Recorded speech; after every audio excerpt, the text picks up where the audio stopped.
بہت پرانی بات ہے، بادلوں کے پار ایک جادوئی بستی تھی جہاں سپنا پری رہتی تھی۔ یہ پری ہر رات بچوں کے لیے خوبصورت خواب بنتی تھی تاکہ وہ سکون سے سو سکیں۔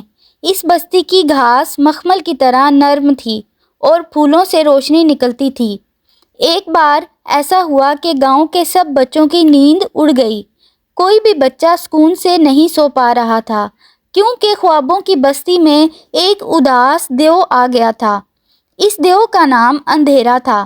وہ برا نہیں تھا لیکن بہت اکیلا تھا، اس لیے اس نے سارے خواب ایک بڑی بوتل میں قید کر دیے تھے تاکہ کوئی بھی سو کر اسے اکیلا نہ چھوڑ دے۔ نوری ایک چھوٹی اور ہمت والی بچی تھی۔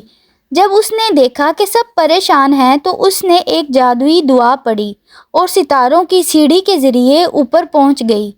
وہاں اس نے دیکھا کہ پری رو رہی ہے اور دیو غصے میں بیٹھا ہے۔ نوری دیو کے پاس گئی اور ڈرنے کی بجائے اس کا ہاتھ تھام لیا۔ اس نے دیو سے کہا کہ اکیلا پن خواب چھیننے سے نہیں بلکہ دوستی کرنے سے ختم ہوتا ہے۔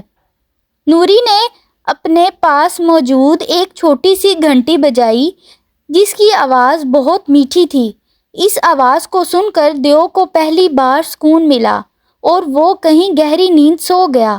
جیسے ہی دیو سویا، خوابوں کی بوتل ٹوٹ گئی اور ہزاروں رنگین تتلیاں آسمان پر اڑنے لگیں جو اصل میں بچوں کے خواب تھے۔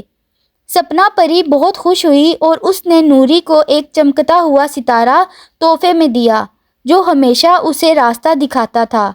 نوری واپس اپنے گھر آئی اور سب بچے دوبارہ میٹھی نیند سونے لگے۔ اس دن کے بعد سے دیو بھی پری کا دوست بن گیا اور اب وہ سب مل کر خوابوں کی حفاظت کرتے تھے۔ یہ تھی آج کی کہانی۔ اگر ویڈیو اچھی لگی ہو تو ویڈیو کو لائک کریں، چینل کو سبسکرائب کریں۔ شکریہ۔